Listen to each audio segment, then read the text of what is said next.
உனக்கு கட்ட வரனா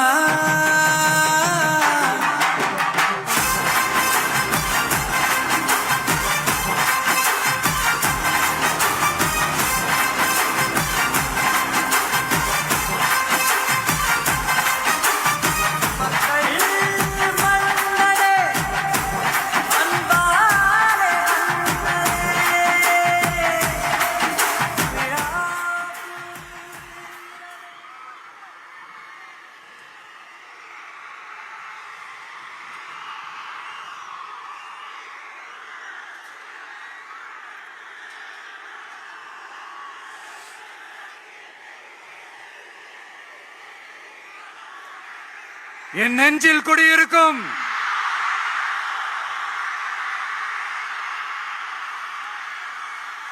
புதுச்சேரி மக்கள் உங்கள் அனைவருக்கும் என்னுடைய வணக்கம். வணக்கம் வணக்கம். எல்லாரும் எப்படி இருக்கீங்க?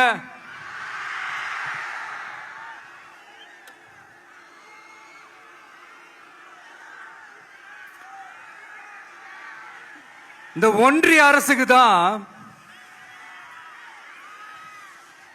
தமிழ்நாடு ஒரு தனி மாநிலம், புதுச்சேரி ஒரு தனி யூனியன் பிரதேசம். அவங்களுக்கு தான் தமிழ்நாடு தனி, புதுச்சேரி தனி, இப்படிலாம் இருப்பாங்க. ஆனா நமக்கெல்லாம் அப்படி கிடையாதுங்க. நாமெல்லாம் வேறு வேறு கிடையாது. நாம் எல்லாரும் ஒண்ணுதான்.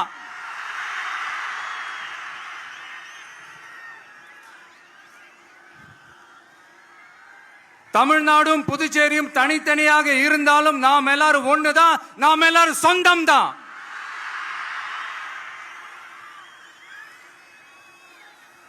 வேற வேற வீட்டுல, வேற வேற ஊர்ல, வேற நாட்டுல, வேற ஸ்டேட்ல இருக்கிறதுனால நாம் எல்லாரும் சொந்தங்கள் இல்லைன்னு ஆயிட முடியுமா? அது எப்படி முடியும்? இப்ப பாத்தீங்களா, ஒருத்தருக்கு ஒருத்தர் பார்த்துக்கும் போது அந்த பாச உணர்வு,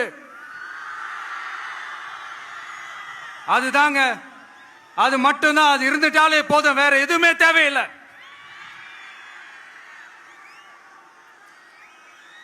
அதனால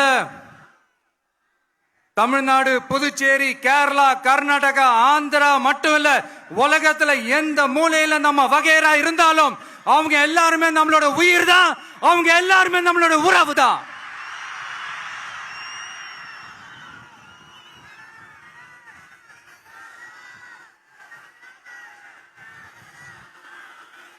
புதுச்சேரினாலே உடனே ஞாபகத்துக்கு வர்றது மணக்குள விநாயகர், அரவிந்தர் ஆசிரமம், வில்லியனூர் மாதான் சொல்லி இவங்க எல்லாரும் ஞாபகத்தில் வருவாங்க. அது மட்டும் இல்ல, மகாகவி பாரதியார் அவர்கள் இருந்த மண், பாவேந்தர் பாரதிதாசன் அவர்கள் பிறந்த மண். அது மாதிரி இன்னும் சிறப்புகளை அடுக்கிக்கிட்டே போலாம். ஆனா அரசியல்னு வந்துட்டா ஒரு முக்கியமான விஷயத்தை பத்தி நம்ம சொல்லி ஆகணும். 1977ல புரட்சி தலைவர் எம்ஜிஆர் அவர்கள் தமிழ்நாட்டில் ஆட்சி அமைச்சாங்க. ஆனா அதுக்கு முன்னாடியே 1974லயே இங்க புதுச்சேரியில அவங்களோட ஆட்சி அமைஞ்சது. அதனாலதான் அப்பவே சொன்னாங்க, நமக்காக வந்தவர் எம்ஜிஆர், அவரை தமிழ்நாட்டில் மிஸ் பண்ணிடாதீங்கன்னு நமக்கு அலர்ட் பண்ணதே புதுச்சேரி தான். அப்படிப்பட்ட புதுச்சேரியை நம்மளால மறக்க முடியுமா? அது மட்டும் இல்ல, இங்க இருக்கிற மக்கள் தமிழ்நாடு மாதிரியே புதுச்சேரி மக்களும் என்ன கிட்டத்தட்ட ஒரு 30 வருஷமா என்ன தாங்கி பிடிச்சுக்கிட்டு இருக்கிறீங்க.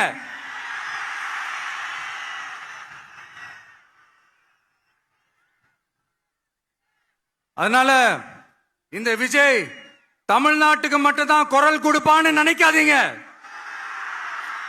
அப்படி பண்ணாத தவறு. புதுச்சேரி மக்களுக்கும் சேர்த்து தான் குரல் கொடுப்பான். அது என்னுடைய கடமையும் கூட. அதனாலதான் இங்க நீங்க ஃபேஸ் பண்ற பிரச்சனைகளை பத்தி இன்னைக்கு நான் பேசுறதுக்காக வந்திருக்கிறேன். அது மட்டும் இல்ல, இந்த புதுச்சேரி கவர்மெண்ட்டை பத்தி நாம சொல்லியே ஆகணும். இது டெஃபினட்டா தமிழ்நாட்டில் இருக்கிற மாதிரி நம்ம திமுக கவர்மெண்ட் மாதிரி கிடையவே கிடையாது. ஏன்னா வேற ஒரு அரசியல் கட்சி நடத்துற நிகழ்ச்சியாகவே இருந்தாலும் அந்த நிகழ்ச்சிக்கு தன்னெழுச்சியா வர நம்ம மக்களுக்கு பாதுகாப்பு கொடுத்து பாரபட்சமே காட்டாம இந்த கவர்மெண்ட் நடந்துகிட்டு இருக்கிறாங்க. அப்படிப்பட்ட இந்த புதுச்சேரி கவர்மெண்ட்டுக்கும் நம்ம புதுச்சேரி சிஎம் சார் அவர்களுக்கும் இந்த நேரத்தில் என்னுடைய மனப்பூர்வமான நன்றிகளை தெரிவிச்சுக்கிறேன். இத பார்த்தாவது தமிழ்நாட்டில் இருக்கிற அந்த திமுக கவர்மெண்ட் கத்துக்கிட்டா நல்லா இருக்கும்.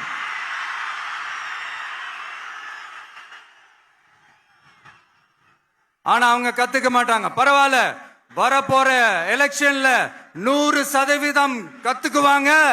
அத நம்ம மக்கள் பார்த்துக்குவாங்க.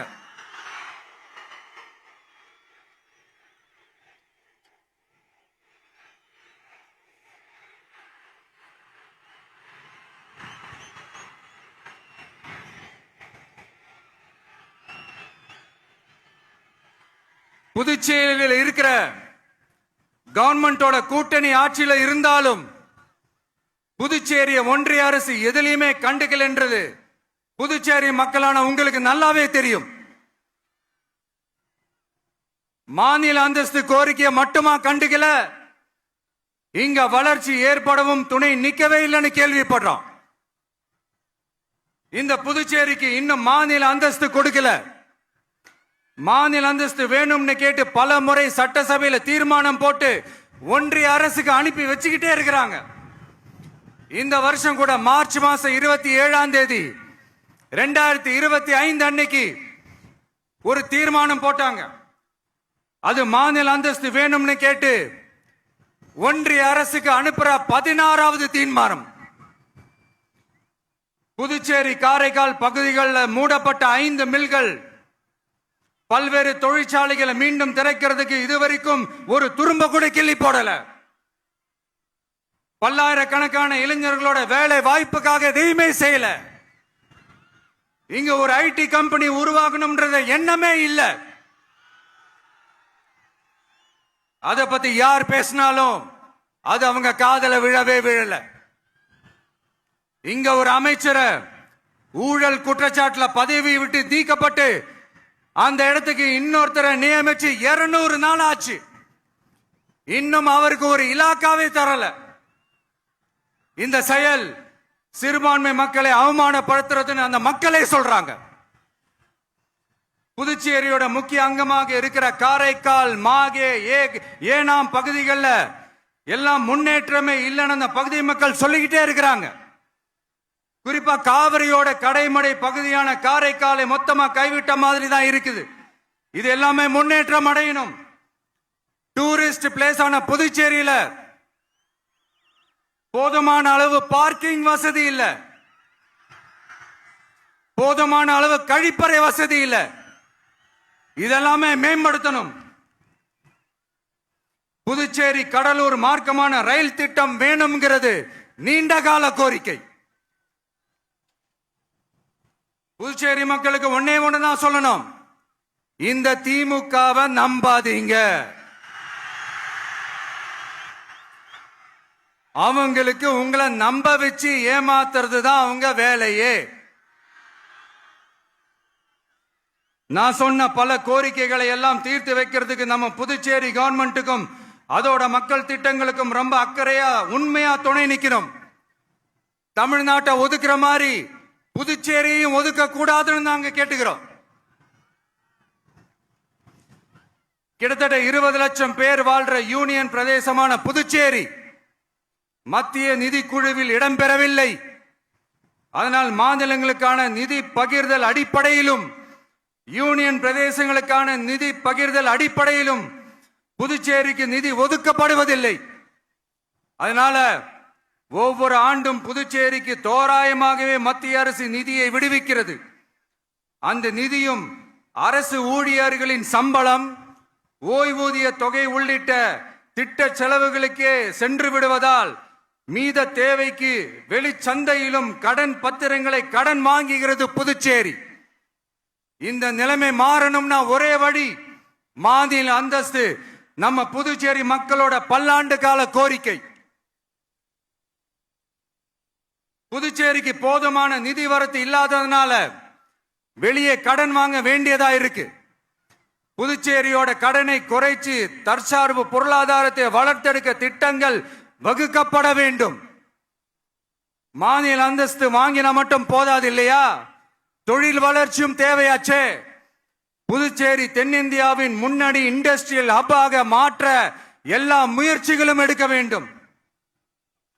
இந்திய அளவில் ரேஷன் கடைகளே இல்லாத மாநிலம் புதுச்சேரி தான். ஏழை எளிய மக்களுக்கு வாழ்வாதாரமே ரேஷன் கடைகள் தான். மற்ற மாநிலங்கள்ல இருக்கிற மாதிரி இங்கேயும் அரிசி, சர்க்கரை, பருப்பு, கோதுமை, எண்ணெய்னு அனைத்து பொருட்களும் வழங்கும் முறை சீராக்கப்பட வேண்டும். கடைசியா, மீன்பிடிக்க செல்லும் காரைக்கால் மீனவர்களை அடிக்கடி கைது செய்யும் இலங்கை கடற்படை அவர்களின் படகுகளையும் பறிமுதல் செய்து விடுகிறது. அதனால் நீண்ட போராட்டங்களுக்கு பிறகு அவர்கள் விடுவிக்கப்பட்டாலும் படகுகள் கிடைக்காததால் படு மோசமான நிலைக்கு தள்ளப்படுகின்றனர். இந்த நிலை மாற வேண்டும். நான் மறுபடியும் சொல்றேன், இந்த விஜய் புதுச்சேரி மக்களுக்காகவும் எப்பவும் துணை நிற்பான்.